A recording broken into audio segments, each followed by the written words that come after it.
Friends and relatives, ladies and gentlemen, I don't feel it's my place to say like many what of you have been watching the horror happening There were 12 jurors that heard and saw happening all the in evidence. the motherland They gave truthful of many of testimony us. that did my part in this case. It's been very saddening to watch the horrendous actions of repression against freedom of expression by elected officials. It is very sad to learn that those who are entrusted by the mandate of the people are curtailed by a few henchmen who want to avert the course of development of the natives by the natives in their own country.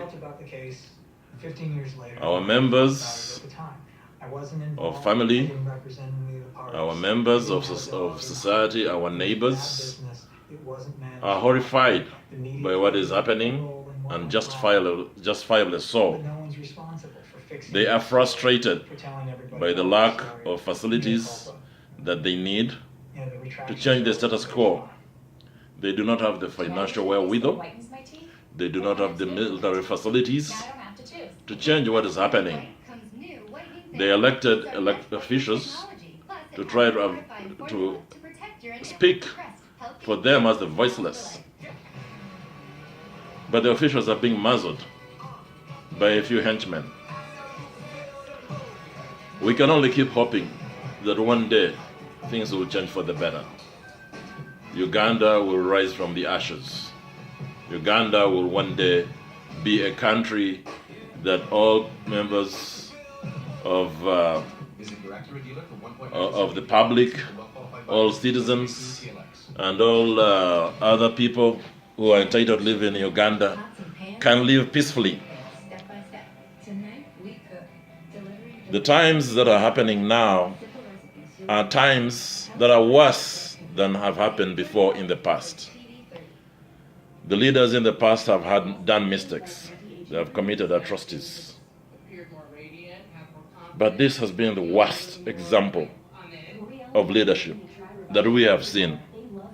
We have not seen a leader go into the parliament and arrest members of parliament like they are chicken thieves, muzzle their freedom.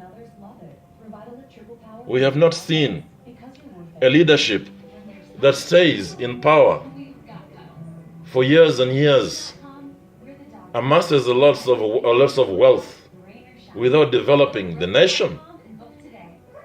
Our nation's infrastructure is in shambles. Our roads are a mess. Our hospitals are messed up. The airport is a mess. The education system is a mess. A few people who are connected in the higher echelons of power are doing well. They have all the privileges. They have everything they need. They travel first class. Their children study in the best universities. They live in the best neighborhoods. They drive the best cars. But majority of the people are living in squalor. They are giga infested. Majority of the people are dying in the hospitals without medication. Majority of the people have their kids studying in very poor schools, sitting on stones as furniture. Majority of the people die very poor without their dreams ever fulfilled. And that's not the country that the God that we deserve and that our members deserve to live in. We deserve a country where everybody is free, everybody has the right to achieve their God-given dreams as long as they follow the law and they obey the rules. We deserve a society that is corruption-free, that is equal, that gives fair opportunity to all its citizens. We deserve a country that the infrastructure basics are in place, The road network is in place for the business people to do their business, for the farmers to conduct their trade. We deserve a country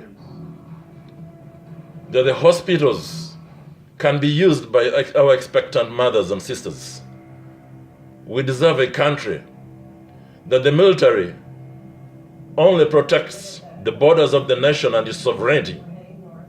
It does not merely protect a few people against unarmed citizens. We deserve a country that tomorrow shall be the beacon of hope for Africa. I cry, I shudder when I see what is happening, when I see what has been going on for the last 31 years. I shudder that someone is entrenching themselves into leadership, into a dictatorial leadership, creating a kingdom, creating a legacy that is similar to what we can see in North Korea, where we have Kim Il-jung, Kim Jong-un, and all the, the fathers and the grandparents succeeding each other and repressing the rest. A country like that of Mugabe, where we have one guy who is so old that he can hardly move, clinging on to power and not giving others a chance. That is not the country we deserve. Uganda comes from the word Uganda, brotherhood, a bundle of equals. But we're not being a bundle of equals. We're not being brotherly to each other or sisterly. There is animosity created by the few people who want to stay at the top while they suppress the rest and enrich themselves. These people have amassed billions of dollars and have saved them in foreign archives. These billions of dollars, if they were to be transformed and transferred back to Uganda, and invested into the infrastructure, would develop and uplift our country. A country where cities or towns have become ghost towns. Cities that were thriving, cities that were clean, are now ghost towns. Yet the money is there and swindled by a few people, a clique of people. Brothers and sisters, ladies and gentlemen, let's wake up. Let the citizens wake up. We do not want to see in future that natives one day will be enslaved, one day will be herded into reservation camps, the way natives of America are herded into reservation camps. We do not want to see that. We want to see the Africans, the Ugandans, thrive, retain their glory, the glory that was started by their ancestors. Africans are civilized people. It's the cradle of civilization. It's the cradle of humanity. And Ugandans have the ability, the brains, to be at the forefront of the redevelopment and the development of Africa. So it is really unfortunate that by the muzzle of a gun, someone suppresses the intelligence, the intellectualism of the Ugandans, the inbred intellectualism of Ugandans. It is really unfair. We are not special from one another. We are just simple human beings. We are here for a short time, and one day we shall go. However much money you have, however much bodyguards you have, however much accolades of military that you have, you're just as simple as any other poor person. You have the same biological features. You have the same responses to life and to death. And one day, you'll be answerable to the Creator. So be careful. Do not be excited. As it was Shakespeare who said, the world is just but a stage. And we are all only actors on that stage. And we shall go. One day we shall go. All of us shall go. Others were there before and they have gone. The pharaohs have gone. The Caesars have gone. Other intelligent people have gone. The Kublai Khan, the Genghis Khan have gone. They are now in the dust. They are rotting. All the billions of dollars did not save them. So let's wake up. Let's respect one another. Let's not be too greedy for these small, little, worldly titles, possessions, and accolades. Have what you need for survival, for your family, and share with your neighbor, with your countrymen, what is extra.